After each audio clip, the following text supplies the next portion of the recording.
We are back on Taking Care of Business on Koerner Radio, News Talk, 1180, 1230 KGEO, 1410 KERI, 1000 KKIM in Albuquerque, New Mexico, and 3 times on the Internet on knookmedia.com. Our guest by phone, Pedro Rios, running for the Assembly District here in Kern County. Pedro, one of the questions I had for you, and it's the same question I posed to your rival, Romeo. Yes. And this is something that's bothered me over the years. I can remember about 30 years ago when I first started getting involved in politics, 25 years ago. Bill Allen and Bill Danemeyer, 2 men I highly respected, not a lot of difference between the 2 of them. And I sat in a room with about 6 or 7 of us. We sat with the 2 of them and said, you guys are going to kill each other off, and Feinstein's going to win this election. Mm-hmm. And, they gave us all kinds of assurances. They were going to run a clean campaign. Everything was going to be fine. And sure enough, one of them went limping to the primary and got slaughtered by Feinstein. And, a lot of it had to do with all the money and time and effort they had to put through. And Republicans have a tendency to do this. We shoot ourselves in the foot and run 2 good candidates. I don't see a lot of difference between you and Romeo. You're both very good candidates. I could vote for either one of you in a heartbeat. And yet you guys are going to kill each other off, and one of you is going to limp to the general election, and who knows what's going to happen. What was your question, your last question? Well, the question there is why? Why do we have 2 good Republican candidates running for the same office again? Yeah. Well, I have to be honest with you. Unfortunately, there is division within the Republican Party here in the state of California. As you know, last 2 years ago, I was recruited by the state caucus. Right, I was recruited to run, and I quit my nice teaching job up here with the San Joaquin County Office of Education. I was told to go out there, work hard. I started, working hard on raising money. Farmers in Delano area, they gave me their hard-earned money. And then about a month later, I was abandoned and left on my own and asked to resign, in embarrassment and everything. And of course, John McQuiston decided to come into the game, and the caucus, they gave him the support. He had all the endorsements, and I was the underdog. And, we need to remember that this is the United States of America. People do have choices. And, really when you look at it, whenever the people here in the district have the opportunity to look at candidates and make a selection, that's the beauty of our democratic process. And so anyone that steps into the ring and wants to fight, I admire them for having that courage, because it is not an easy journey. And I'm the underdog again. I'm working very hard. I was the underdog when I ran against John McQuiston. He had all the big endorsements. He had the money. But eventually we overcame. And I'm confident that we're going to work very hard. And you know what? It's a good thing to have a primary. It is a good thing because it tests us. It polishes us. It gets us out early to start meeting voters, to start talking to voters, to start building support. So, you know what? If I didn't have Romeo running against me, I probably would not be working as hard as I should.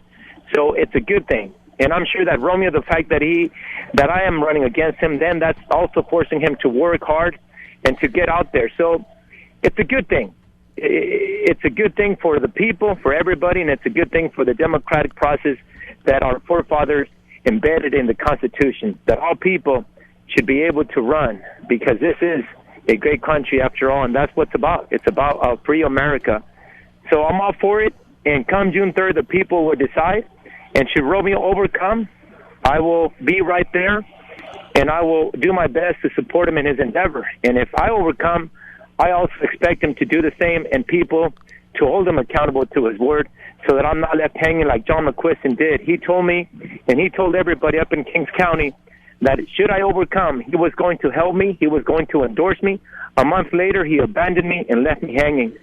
So I'm telling you, that's why whoever's listening out there, and you and Marty and Clay, you guys I want us to hold this responsible, because we need to be people of our word, and we need to help candidates, and we should push aside personal interest, group interest, and fight for one cause, and that is to get a Republican elected in the state assembly this coming election. I agree with you definitely. Our guest by phone is Assembly candidate Pedro Rios. Pedro. Yes. I have an issue that I'm quite concerned about, and I wanted to find out your feelings about it because I'm not sure where you stand.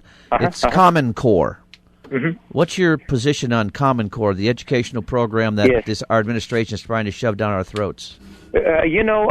Initially, when I first started looking at that, because that's those are the cores right now that they're pushing up here at the county where I'm at the military academy here, and I have been a little bit confused. Even teachers are a little bit confused. But after doing a little bit of research, it doesn't seem to be going in a good direction. It seems to be pushing schools to embody a national standard, a one way of teaching, and so I have my doubts, and I'm not really fully convinced that it is a good thing for us. Even though I'm being asked here at the district level here where I work, we need to push for that. We need to push for kids to think out of the box. So I'm not fully convinced that it's a good thing for our schools, Marty. That's where I'm at. Well, recently I talked to a student. He had a math project. It was 3 steps to complete the math project, but when he did it under Common Core, it was 8 steps. And wow. People can't no two people can seem to get the same answer under Common Core. Maybe they're thinking outside the box, but maybe they need to think about math and English and social studies and stop trying to think outside the box and change the world. I see. So what would your advice be as I begin on this journey? Because obviously that's what, as you know, districts, that's what they're being pushed for. Well, let me give you a suggestion. Monday night at Hodell's, Act for America is having a meeting. You might want to come there. Very good. That's a great place to start. Act for America. Very good. Because, they're pushing it here with the teachers, with the educational staff. They're saying, this is the way we need to go. But like I said, I am not fully convinced. I am not fully convinced that is the way to go. We need to keep it simple, down to earth, and have parents have a say and a choice. Sure. Pedro, I've got a question for you. Again, I don't want to go back, harp on this same subject, but it's important because people have a decision to make June 3rd. Can you tell me any differences between you and Romeo? I think if anything, obviously Romeo has been in the school board. He's worked with McQuist and he's worked with Senator State Fuller. I think there are vast differences. I've been in the trenches. I've had businesses. I served in the military. I was tested. I was tested against all the odds. In the first primary, I went on to almost winning despite the bombardment that came upon me, despite the fact that Democrat registration favored Rudy by 20%, by 20 points. I've been out on the field, served my country, been a teacher, been a school administrator. I've been in farming. I've had real life experiences that I cannot fully say that Romeo has that, and obviously he has qualities too that I do not want to undermine, but there are differences. We are two different people with different life experiences. I came at 9 age to this country. I've embodied the American dream. I know what the struggles are, especially in a district where it's 70% Hispanic. And again, I've been tested. I've been put under the fire. I've been put under the radar. People know that I'm willing to fight, that I'm a fighter. I mean, you remember 2 years ago when, everybody stated all down the state, John McQuiston is the winner. And I just bury my head, humble myself, and push forward. And I'm doing the same thing under this election. I am the underdog. I am not underestimating Romeo. I know he has support. And again, that's what makes it exciting. That's what's going to test us. So, two different candidates. Yes, we do fight for Republican principles, but I'm sure that in the end of the day, we've been formed different. We have different experiences. He's been on the school board. I serve in the city council. We've gone different paths. So I think that in the end, people are going to have to make a choice. And of course, my job is going to be to go out there and convince people that I'm that man for that job. And I say, may God help us, and may God give the people the wisdom to choose who they want. This is the beauty of America, the ability for the people to choose and to vote freely without any force whatsoever. Pedro, you're going to, if you win this election and then you beat Rudy, who worked for Dean Flores and Al Gore, he's got a pretty strong background. if you beat him, you're going to go to the assembly. How are you going to get anything done being a minority in the assembly? You know, that's a very good question. In fact, in the past month, excuse me, the California ran a series of questions, asking, should the Republican Party change? Should the Republican Party adapt? And numerous questions. And, this is the way I see it. And I'm gonna share this story here because I'm a history teacher. During World War II, and it's going to lead to that question. During World War II, when Nazi Germany, Hitler, was overtaking Europe, country after country, and the United States, the world power, seemed to be doing nothing, and he just kept advancing, and the United States chose a stand of neutrality. We're not going to get involved.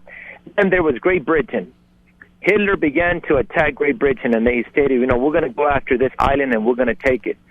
And the bombardment was very heavy to the point where the British Parliament finally said, you know what, we're going to surrender. And out of nowhere came Winston Churchill. And he addressed the British Parliament. He stated, we will not surrender. Great Britain will never give in. We will fight the Nazis in the seas, in the hills, in the air, in our cities.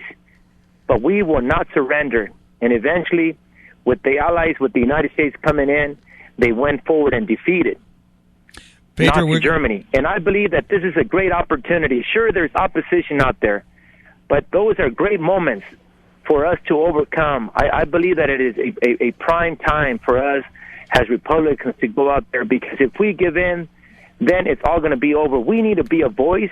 We need to let the people know how these folks are voting out there. We need to keep them accountable, just like all this corruption that's taking place. Pedro, and I know. Yes. On that note, I got to let you go because we're running into a hard break here. And again, if you win the primary, we'd like to have you and Rudy together and have a little debate on the show. Okay, great. Okay. Thank you so much. Pedro, thank you for inviting me, and God bless everybody. And I sure would appreciate the people giving me a second opportunity. God bless you. We'll be back in a moment on Taking Care of Business on Koerner Radio, News Talk 1180.